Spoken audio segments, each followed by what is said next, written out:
I'm back with another video series. This one, we will be talking all about Jupiter in Cancer for the whole year. Jupiter, considered the god of light in the mythological pantheon, the one who brought the thunder and the lightning, has moved into Cancer, its sign of exaltation, where it will stay for 1 year. And this is a great omen of benevolence and expansion for all of us. In this video, I'm breaking it all down.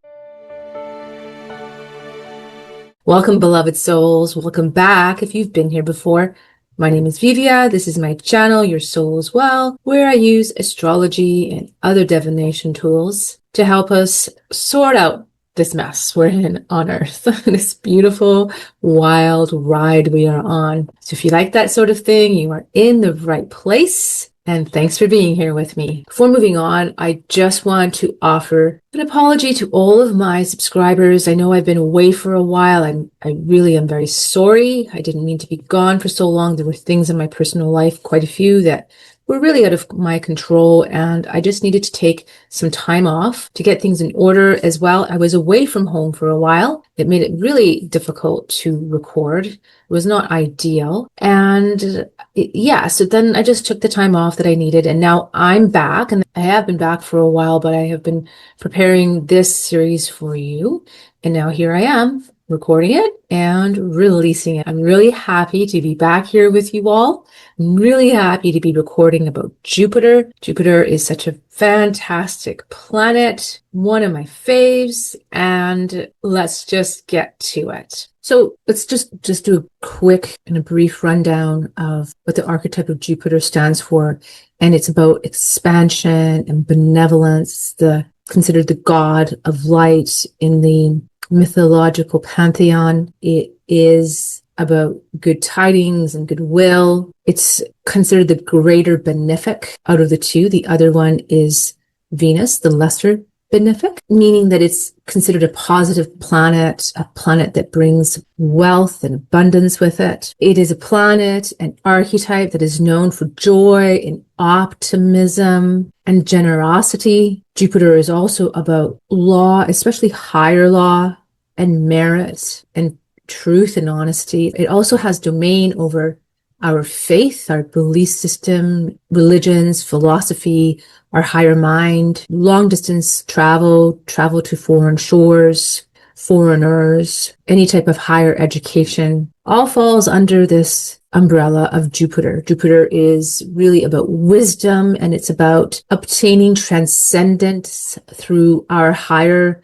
mind and connection to the divine one through universal consciousness. And then let's talk about Cancer. The archetype of Cancer is a feminine cardinal water sign, meaning that it is receptive in nature. So it takes on what it is surrounded by and what is in its environment. Water is a very receptive element and tends to be psychic and sensitive. And as a cardinal sign, it likes to initiate, start things. 0 degrees of Cancer is one of the points on the world axis. And Cancer particularly does deal with our inner landscape, our intuition, our instinct, our emotional security. It also has to deal with our home and our physical surroundings, having a safe haven, having protection. Cancer is very much about protection. It's also about our homelands and can deal with tribalism and can deal with protecting our homelands, protecting the home front. Cancer is also one of the indicators in the chart of mother and home. Cancer's dispositor, or traditionally known as a ruler or a lord, is the moon. The moon, like Cancer, deals with our emotion, our emotional security, but it also deals with women and mothers and nurturing. And those are the things as well that Cancer deals with. So now that Jupiter moving into Cancer in its sign of exaltation, as I've mentioned, means that Jupiter is uplifted to a place where it really likes to be. So Jupiter has this extra benevolence, this extra quality to it. It has the ability to perform at its best. So to give out the gifts of Jupiter. So to provide expansion and this abundance and joviality or wisdom or whatever it is in the chart that it will be gifting in this year's passage through Cancer. Be sure to subscribe to my channel and hit the notification bell so that you don't miss an upload. Okay, so here's the chart. Let's take a look at this chart. Now we look at the Ingress chart for the imprint of the energy for the year, even though everything is in constant motion, everything is moving through, things are in constant flux. The imprint chart gives us lots of information. It gives us all of the information that we need to look at the whole year ahead. Consider it the seed of the intention of that moment. The seed of that moment carries the energetics, the archetypes. And so that's how we look at the information and interpret the information. So this is the Ingress chart for Jupiter, which happened June 9th or June 10th, depending on where you are in the world. So by the time that I post this video and this series, will already be a few days into Jupiter being in Cancer. But this is the chart of the entry of Jupiter into Cancer, and what we can see is that Jupiter is supplying already to a conjunction to Mercury here, that is also here in Cancer, almost at the 2nd degree. So this to me speaks volumes about the fluidity and the motion. But one of the things too, let's look at, if we just look at Jupiter's, the dispositor for Cancer is the moon, and the moon is here in Sagittarius. And Sagittarius, so the moon and Jupiter have a mutual reception going on because Jupiter is in the sign of the moon. It's exalted in the sign of the moon. So this is like doubly benefic. This has the potential to be such a fantastic year for so many of us, with Jupiter being in its exalted sign of Cancer, which means that Jupiter is in the sign where it can really operate at its fullest and bring about its best qualities for us in this sign of Cancer. It is sextiling Venus in Taurus. It squares Saturn and Neptune in Aries. And it's forming what is a quincunx or an inconjunction to the moon and Pluto as well, forming a yod. And there's also another yod with the moon being at the apex. And the moon forms a quincunx to Venus and to Jupiter conjuncting Mercury. This is such a great chart in a lot of ways, because not only is Jupiter exalted, but also its dispositor, the moon, is in Sagittarius. So there's a mutual reception happening between Jupiter placed in the sign of the moon and the moon placed in one of the signs of Jupiter. So there's more harmony and what is known as communication. There's an ease of communication between the moon and Jupiter. So this bodes well for this year. Yes, there is this difficult planetary combination here of the square that Jupiter is making. Jupiter and Mercury both make to Saturn conjuncting Neptune. There is this, however, this is still very good for all of us.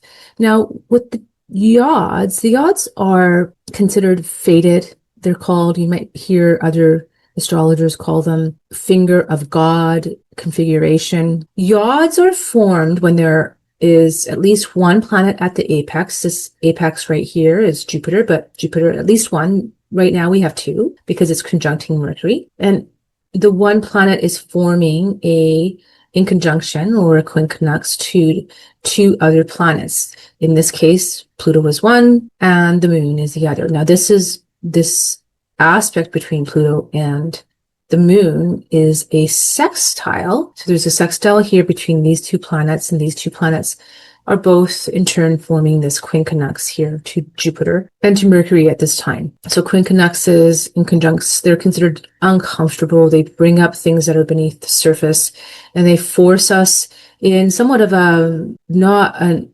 overt way to deal with what is being brought up to the surface to look at. The inconjunction or quincunx is a 150 degrees aspect. And this aspect in itself is tension producing and considered quite challenging. An adjustment needs to be made to make the best situation out of what is being presented. So the odds are challenging aspects, but there's a certain magical element to them. They're considered quite fated. They're not all that common. And to have one in the ingress chart of Jupiter, actually we have two here, I'll break them both down, is I think very special. The planet or planets at the apex is where we have to work through. And so for us, this is Pluto in Aquarius. So of course, Pluto is about depth and transformation. It's our inner psychology, and it's in the sign of Aquarius of humanity and breaking it down for the good of humanity. And then the moon here in Sagittarius is in mundane astrology, presenting to us the masses, the people, right? But in our own astrology, it's our own interior mind. It is our emotions. Again, it relates to the feminine, and they're both in sextile to one another. So these two planets themselves are in this harmonious conversation. But the challenge that they're presenting here funnels and siphons here to Jupiter conjuncting Mercury. And so it's an element of, I think, divine surrender, really having faith, having confidence in ourselves, having great faith in the divine, really. And it just these elements here of home, homeland, security, and the evolvement of our society, the evolvement of humanity. And then too, with Jupiter conjuncting Mercury, Mercury is this, the element of the mind, and it's a very fast moving planet that deals again with many things, but like these two aspects of the mind, right? Like they both deal with information in their own way. Mercury deals with our immediate mind, information, news, speaking, communication, gossip even, and Jupiter is more about higher philosophical learnings and teachings and philosophy. And then Jupiter is also about the gift of teaching and of prophecy, whereas Mercury is the messenger. They both deal with journeys. Mercury is about short distance trips, Jupiter long distance trips. Mercury is more your home environment, your immediate environment and neighborhood, and Jupiter is more about long journeys across foreign shores into foreign lands. So Jupiter also is about the right brain, that expansion and intuition and higher vision of that prophetic higher vision. And Mercury is more left-brained, dealing with the facts and the details, labels and classification. So both of these being in conjunction at the time of the ingress chart in this Yod speaks to me about really synthesizing both of our lower,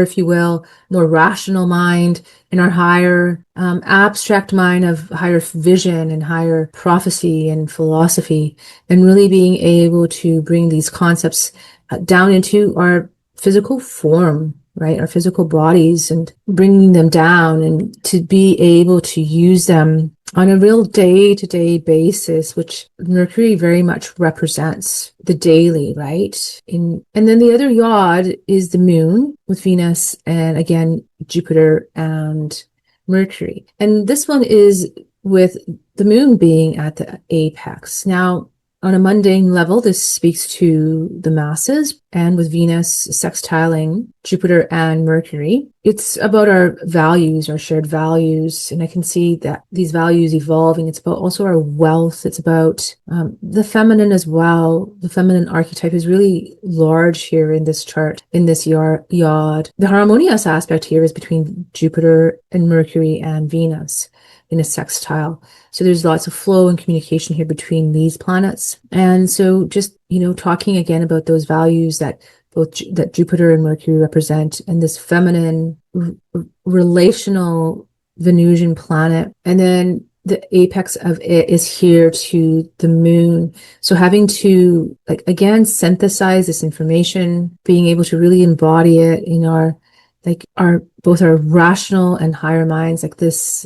I just keep hearing the synthesis of our minds, like the lower and higher expressions of our mind, being able again to really bring in high concepts and evolving through these concepts And in this case, it does, like this, both of these yods, and then from this perspective, really deal with the collective and deal with the masses. And here it's in through the moon that is representing the higher consciousness of the masses being here in Sagittarius. And in our daily lives, again, it's going to be about the feminine. It's going to be about fluctuation and changes, because that's what the moon represents. So having different times where we can handle more information, and then having that fluctuate fast, and needing to, turn off the tap to the higher consciousness, if you will, needing more to be more grounded. That's, this Taurian aspect here, and just really being able to relate this with the square to Jupiter makes to Saturn and then to Neptune. And obviously lots of astrologers have gone in depth with the square to Jupiter makes to Saturn and then to Neptune. And this is a big deal. It really does set forth the energy of the year. So there are challenges here, right? Challenges with growth and wanting to move forward and to expand. So Jupiter very much deals with higher mind of bringing in law and order, but Saturn is the enforcer of the law and order. Jupiter wants expansion, and Saturn tends to constrict or limit us. So there's this polarization here between these two. There's that tension here in this square of Jupiter wanting to move us forward into the future, into the higher vision, the higher mind, and Saturn wanting to pull us back and deal with things more pragmatically and practically, taking it more safe. So this square, this 90-degree aspect, is considered a point of tension and frustration, a hard aspect that is challenging. So we all will face this. We have during the course of this year. So it does signify areas for us where we will need more effort and discipline and need to confront issues that come up for us. Now, Aries, by the nature of the square, Aries too is a cardinal sign. So all these planets are here in these signs that indicate newness and starting things fresh, turning a new leaf, if you will, perhaps innovating things. So the square between Jupiter and Saturn will be this push and pull between moving forward or staying back, because Jupiter wants to expand rapidly and Saturn wants more disciplined, structured, step-by-step and realistic approach. They're very opposite in that way, really very two different archetypes. And the square often necessitates hard work. It can bring about a sense of being overwhelmed or initially disappointed. Saturn does have an element of fear to it, so it could bring up fear, especially and the disappointment, especially if your expectation for expansion and growth are high. So the square with Jupiter to Neptune, remember Neptune deals with our dreams. It deals with creating illusion, whether that's good or bad. It deals with glamour and fashion and filmography, movies. It's about idealism. And now this square, it can also bring confusion, disillusionment, delusion, and over idealism. The two of these together, Jupiter and Neptune, really can signify this over idealism, this expansion of wanting really too much too fast, hyper inflated dreams, unrealistic expectations. So this square is really promoting a balance between our emotion, found here in Cancer, and the independence and imagination. The independence here of Aries, the imagination here of the Neptune in Aries. So we need to strike a balance. Now, the exact square itself is short-lived. However, it will still square by sign, right, until the year is over. And remember, though, that Jupiter next year will move into the sign of Leo, therefore forming a trine to this house. So it's really important to do the work right now of whatever is coming up, whatever is being presented to you, because later on next year, what you have worked on, what you have uprooted, what challenges have been presented and you've been able to work through, I think that you're going to really see manifest when Jupiter is here in Leo, because it will be, again, at its trine, and that is more harmonious aspect than a square. And so just, don't delay the work, don't put it off, because Jupiter will just expand whatever is there to be worked on. It won't necessarily go away. So again, it's all about nurturing versus independence and dreams versus reality. So that's the breakdown I want to do for the sign, for the chart, but also there's other things I want to make you aware of right now. Jupiter of the cycle, Jupiter retrogrades once per year for approximately 4 months out of the year. Now, it's good to know that Jupiter will enter its pre-shadow phase on August 17th when it gets to 15 degrees and about 5 minutes of Cancer. Now, this is interesting because one of the references for Jupiter's exalted degree is at 15 degrees of Cancer. And so if we take 15 degrees as its exalted degree, that means Jupiter will reach its exalted degree, and then from that point onwards, and then shortly after, it is in its pre-shadow period. Then on November 11th, it stations retrograde. It retrogrades all the way back 15 degrees in 5 minutes of Cancer, where it stations direct on March 10th of 2026. And then on June 6th is when it starts to clear its shadow, when it gets to 25 degrees in 10 minutes. On June 10th is when it clears its shadow by degree when it reaches 26 degrees of Cancer. I find that all very interesting, considering that, again, it's the exalted degree. So I think there's lots to read into. Another thing to understand about this cycle of Jupiter is that when Jupiter enters Cancer, it's in its invisible phase. It's going to come into what is known as Cazimi with the Sun on June 24th, 2025. And Cazimis are known to be auspicious points of a planet. It's what's when the synodic cycle of the planet, considered usually the traditional planets, come into contact with the Sun. And when they are in exact conjunction, they are considered Cazimi. So as Jupiter goes through the heart of the Sun, it's being cleansed and purified and rejuvenated, revitalized by the beams of the Sun. And then it continues to move onwards. But at this point, it is invisible until it gets to roughly about July 15th, when it makes its helical rising and is again visible in our sky. As with all planetary cycles, you want to look back on your life and see the themes that were coming up when Jupiter was last in Cancer, because that could give an indication and a hint to what themes may come up during this cycle. The last time that Jupiter was in Cancer was from June 26, 2013 until July 16th of 2014. Prior to that, it was July 13th of 2001 until August 1st of 2002. Prior to that, it's July 30th from 1989 until August 18th of 1990. Prior to that, it would have been April 12th of 1978 until April 20th of 1979.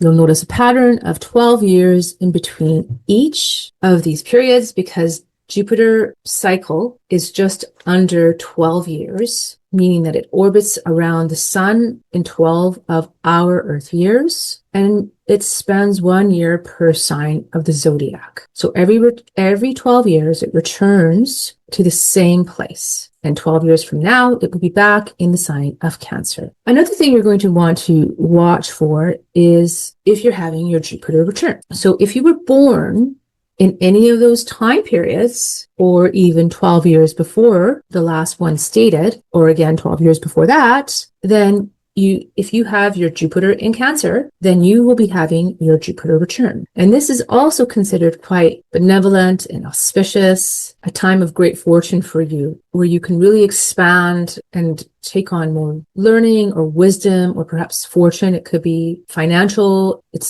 There could be many different possibilities. This is just general astrology. I'm giving you as much information that I can, but to know exactly how it's going to operate in your chart, the best thing to do is to either get to learn your chart or book a reading. That said, shameless plug, I have opened up my booking calendar for the summer to take on clients. And in the description box below, you will find a link that will take you to a payment processor and a calendar for you to book a reading if you would like your natal chart read by me. I would love to read for you and let you know all about brilliant and beautiful you. So see the link below. So again, Jupiter is going to show up different for everybody in everybody's chart, depending how Jupiter is linked in your own particular chart, how it's aspected, what sign it's in, what it's doing in your chart. Remember, Jupiter expands whatever it touches. So if there's problems, or it could be problems in relationship, problems with work, problems with money, problems.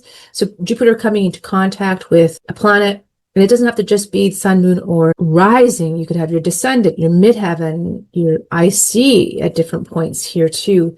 And these points as well could show indication of change. It's just better to look at things really holistically, meaning that, okay, so Jupiter is the planet of abundance and prosperity and benevolence, bringing luck and charm. But it really is actually, its main principle is of expansion. So whatever it's coming into contact with, it's going to expand. So if there's a problem in your life, whatever problem that is, it could be any problem, pick a problem. If you haven't dealt with it and Jupiter is coming into contact with a signifier of that problem, let's say it's money, and perhaps it's in your second house, and that's where your Mercury placement is in, let's say. Jupiter coming into contact with that, if this is an unresolved issue, it's going to expand it and blow it up for you to look at it, for you to deal with it, for you to correct whatever needs to be corrected here, to put your life on a more divine course, on a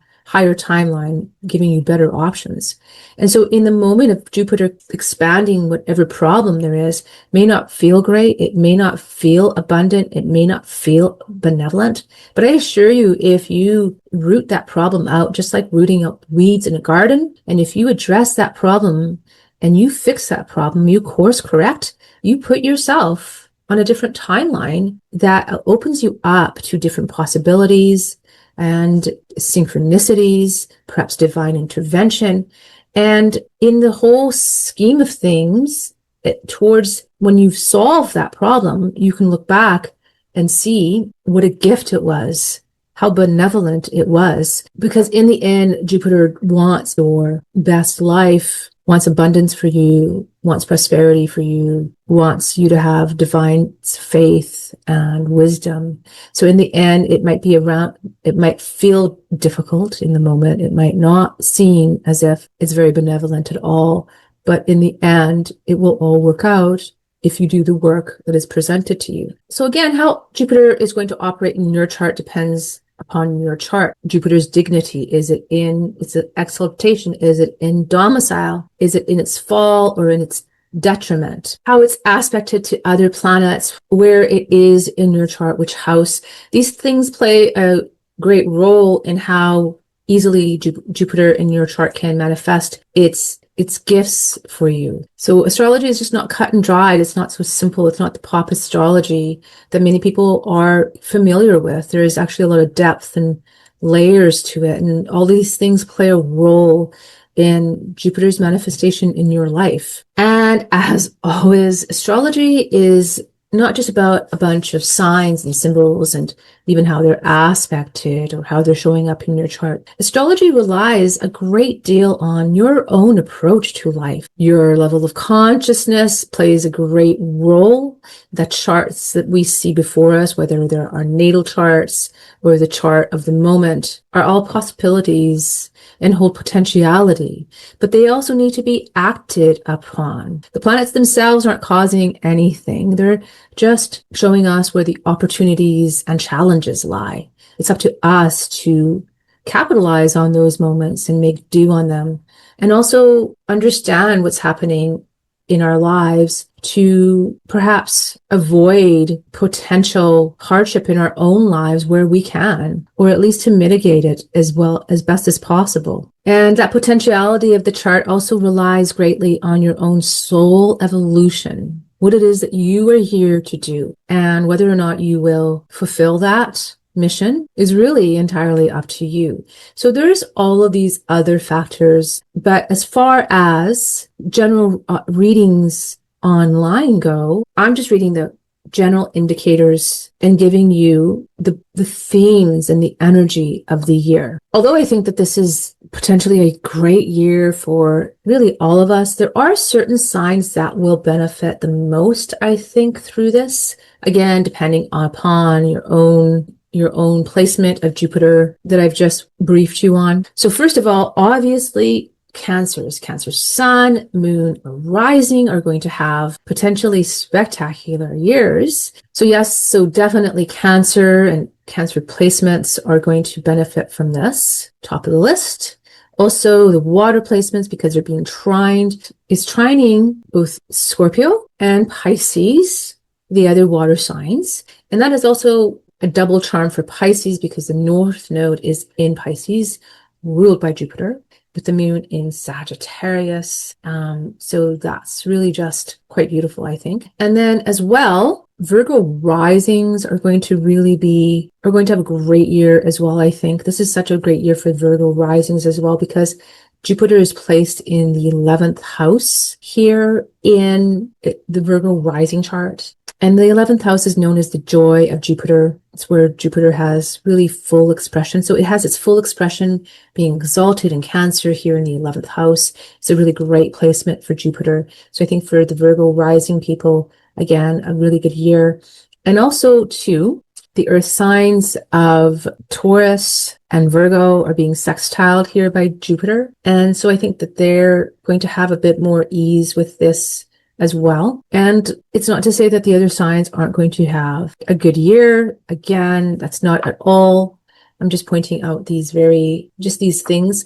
And remember, all of us get our year. All of us get our year where Jupiter is in our sign, or Jupiter is in our 11th house of joy, or Jupiter is trining our sign. Okay, so it all goes around, it all comes around. Everybody gets their turn. And these are the signs I think that this year will benefit the most through Jupiter being in its sign of exaltation of Cancer. Okay, beloveds, thank you so much for being here with me and watching my video.